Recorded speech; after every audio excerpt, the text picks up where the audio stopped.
পাকিস্তানকে আমরা আহ্বান করছি আনুষ্ঠানিকভাবে ক্ষমা চাইবার জন্য।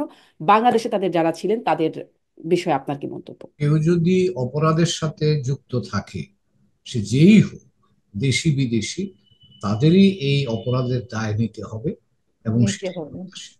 সেটাই আমি বলছিলাম, যেখানে কোনো আনুষ্ঠানিকতার জায়গা আছে কিনা, বাংলাদেশ সরকার যেমন আনুষ্ঠানিকভাবে পাকিস্তানকে বলছে, আনুষ্ঠানিকভাবে বলবার কোনো জায়গা আছে কিনা বা আহ্বান জানানোর কোনো জায়গা আছে কিনা।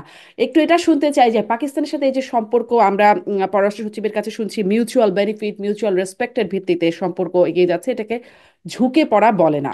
তিনি এটার ব্যাখ্যা করছিলেন।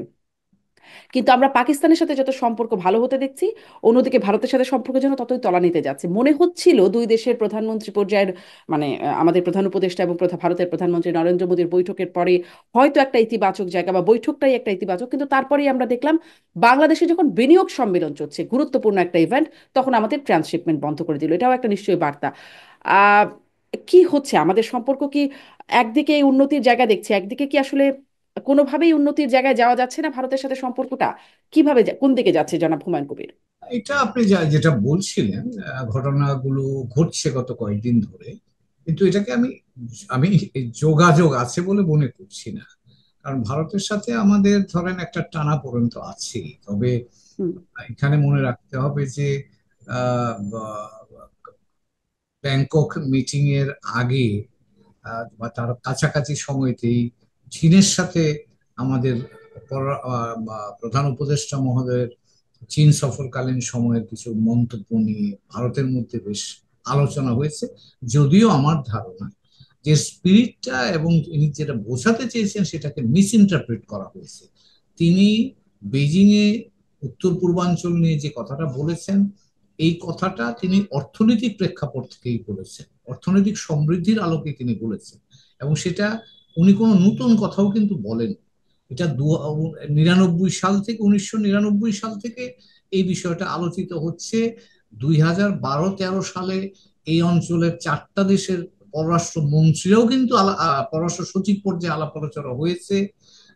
সাম্প্রতিককালে জাপান এই ধরনের বিনিয়োগের উদ্যোগ নিয়েছে। তো কাজেই এখানে মানে হঠাৎ করে আমার মনে হয় যে ভারতের বন্ধুরা এর মধ্যে একটা নিরাপত্তার বিষয়কে নিয়ে এসে বিষয়টা ঘোলাটে করেছে। জনাব হুমায়ুন কবির, এই বিষয়টা আলোচনা হয়েছে অনেক, তারপরেও একটু আপনার কাছ থেকে, আপনি কূটনীতিক হিসেবেই আপনার কাছ থেকে বিশেষ করে জানতে চাই যে এই জায়গাটি বা বার্তাটিতে ভুল কিছু নাই, আপনিও বলছিলেন এটি একদম সঠিক বার্তা যেটি আমাদের মাননীয় প্রধান উপদেষ্টা দিচ্ছেন, কিন্তু মানে কূটনীতির কোনো ভুল হয়েছে কি? মানে এই ফোরামে এভাবে বলাতে কোনো কি ভুল হয়েছে? ভারতের রিয়াকশন, এই বিষয়টাও আলোচনা হচ্ছে।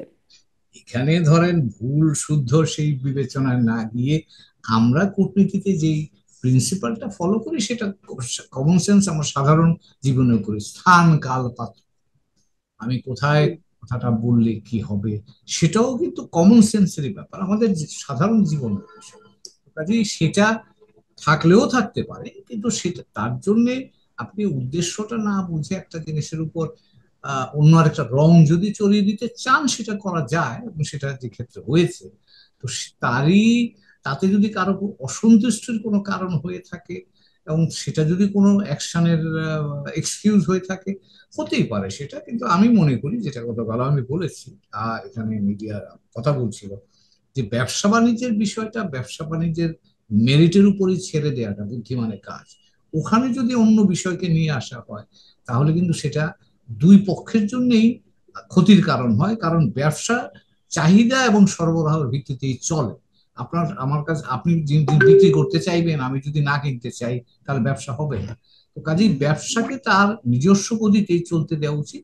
এবং সেটা যদি কোনোভাবে বাধাগ্রস্ত হয়, তাহলে দুই দেশে ক্ষতিগ্রস্ত হওয়ার আশঙ্কা থাকে। যে আমার কাছে কথা হচ্ছে যে যেখানে ব্যবসা বাণিজ্য চলছে, সেটাকে তার আপন গতিতে চলতে দেওয়াটাই বোধ হয়, হুম। বা আমার মনে হয় এখন যুক্তিযুক্ত কাজ।